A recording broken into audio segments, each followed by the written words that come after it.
New Revit update is out, so now we have Revit 2026.3. So this is just one of those smaller updates that comes out periodically between the larger versions of Revit. Now I have missed the Revit 2026.2 update, so in this video I'm going to be showing you all of the new things that come with Revit 2026.2 and 2026.3. Let's go. Now quickly, before we jump into Revit, I would just like to tell you about today's video sponsor, and that is, well, Autodesk. Autodesk Data Exchange is here, and let me show you how it will transform how you work in BIM. BIM is not just Revit, it's many different programs, even more stakeholders, and sharing files can often feel like a complete mess. Because we have so many proprietary file formats, sharing files often leads to data loss, errors due to files not being up to date, too much data being shared, and tons of inefficiencies. Instead of sharing files, Data Exchange breaks your files down to granular data. Think of it as reducing a file to the element level and then reassembling it in other file formats. This new approach opens up many new doors. This means that we can now link files where we previously needed to export and import each change. We can share only parts of the project that are relevant instead of having to share heavy files with too much information.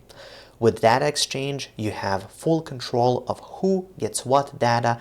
It's all up to date and way more compatible than ever before. I have a full step-by-step breakdown on the Balkan Architect YouTube channel if you want to check it out. To learn more about Autodesk Data Exchange, click on the link in the cards above and also down in the description of this video. And now, let's jump straight into, well, the Autodesk website. So here we are at the Autodesk website, and I'm going to show you here how you can update Revit. So the first step is to go here to the File menu. You obviously need to be logged in, and then you go to Product Updates. This will take you to a page where you can update all of your Autodesk products. And here I'm going to search for Revit 2026. Let's see what comes up. Okay, so here we have Revit 2026.3 update. You can see this is the release date, and I'm just going to hit download, and it's going to start downloading that file. Now, once the download has been completed, I'm just going to run that, and now we'll just install this update. And the update is now successful, so I'll hit finish. And now I'm just going to go back here and go from updates to libraries, and then I can just delete this. So I want to find a new content pack for Revit 2026. You can see this was released on July 30th. I haven't downloaded it yet, so I'm just going to download that as well. So you want to make sure that your content packs are up to date as well to get some amazing families. Now, this is also something that needs to be installed, so I'm just going to be installing this content pack. Now I'm just going to hit finish because it's done, and we can finally jump into Revit. So now, once we have all of the updates installed, here we are in Revit, and let's check out those libraries which we have just downloaded.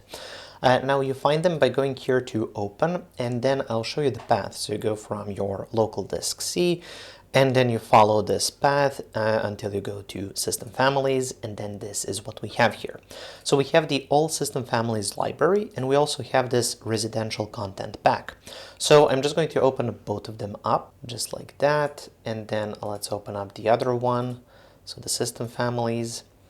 And now we can start exploring these content packs that we get.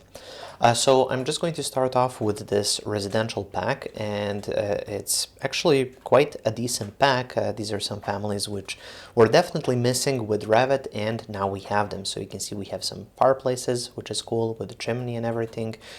Here we have some line-based kitchens.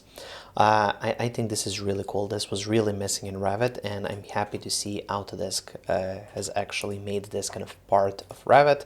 It looks kind of analytical and all of that, but I think it's really good for kind of early interior design stage. Speaking of interior design, we have these cool kind of closet systems, which is great. If you have a walk-in closet, just throw one of these inside.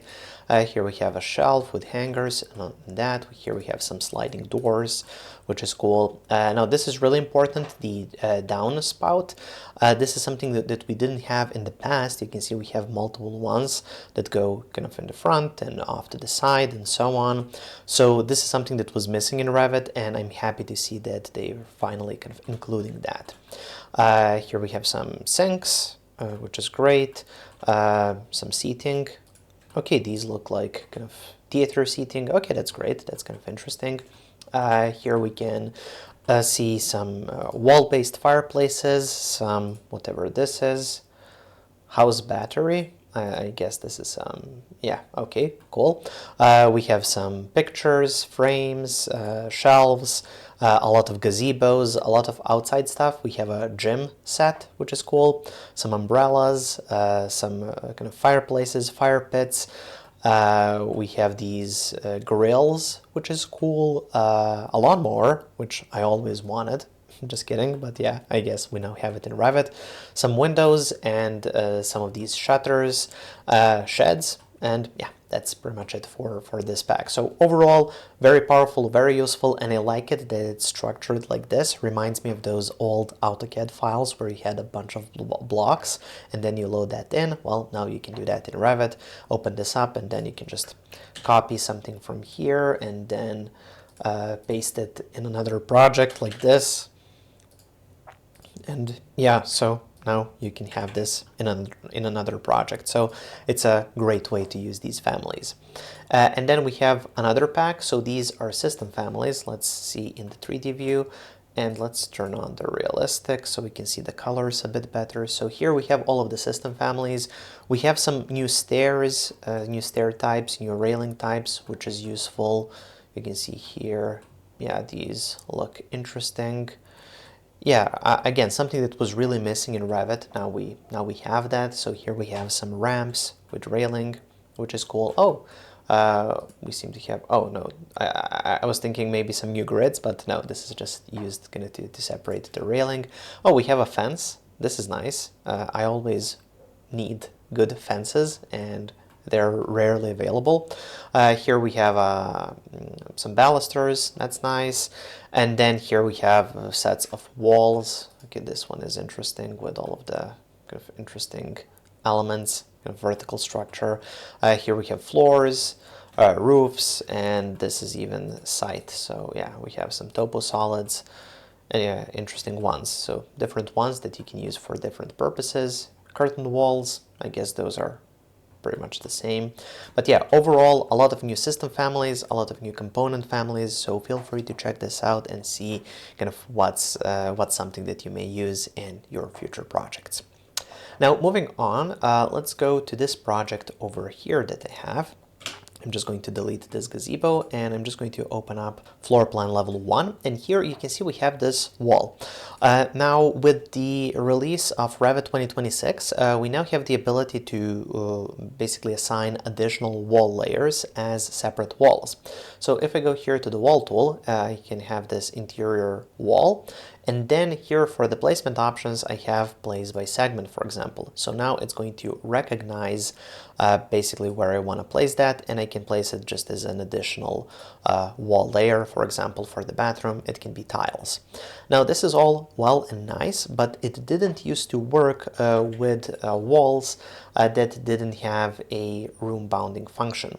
So here we have this is room bounding. You can see that this wall, for example, here is room bounding. This one isn't. So even though this room isn't room bounding, if I go to the wall tool and then use the place by segment option, you can see that we can now actually place these wall segments on this particular wall. It's not going to place it here on this edge, which is kind of disappointing, but yeah, this is something. Yeah, here it's going to create some gaps, so it's not still not perfect, but for this workflow, I think it is really powerful. So now we can use these walls that are not room bounding, and then you can make your kind of manual adjustments later on, which is nice. Now let's talk about a big update to Rebar. So I think this is really significant. So when you have a Rebar set like this, so here we have this kind of Rebar layout. When you go to the splice option and open up the drop menu below spliced, Now we have this split rebar set. So what this allows you to do is it allows you to split this set. So for example, I can say, okay, I want this to be kind of, or this is a complete set. I now want to remove this part and I want to separate this part. And now when I hit the escape key, you can see they are now kind of separate, and I can move this one here and so on. So I can make changes.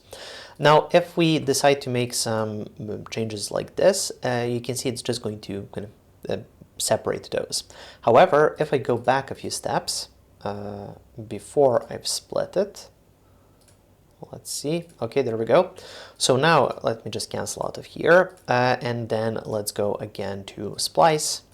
Open up the drop menu, go to Split Rebar. Here we have the constraint set or constraint sets. So now when we do the split, just like that, hit the escape key once, I can move this. I can, for example, change its layout. So if I hit finish, yeah, I can select this, change the layout to have less bars, for example. Now, if I select this and move it, you can see it's going to move the adjacent set. It's all locked in place. So now you can have those locked, or you can split them and have them kind of unlocked. So though that's kind of a big change, I think it's really useful for working with big rebar sets like this. And now let's talk about another change here in the file menu. So I'm actually just going to go back here to the welcome page, go to Autodesk Projects, and then here we have the kind of the file structure with the files and basically a tree here with everything that's included. So now this whole navigation tree and file structure and folder structure is going to be a lot better connected and similar when you click here on View Online and open up Autodesk Construction Cloud. And another big important change has to do with data exchange, which I've talked in the beginning of this video. Now we have connectors released for, we have it for Revit, but of course for Rhino, Tekla, and some others, so make sure to check that out. I think it's going to be a very useful way of connecting Revit with other software. Now, of course, if you would like to get access to my Revit project files, like this project file that I have here, as well as all of my other Revit project files, those are available on my Patreon page, which I'm going to link up in the cards above, and then also down in the description of this video. Thank you for watching, guys. Make sure to check out my website, balkanarchitect.com, for more Revit courses. There I have over 120 hours of content, and I'm adding more each week. Make sure to subscribe for more videos, and also I've added a video over there that might interest you as well.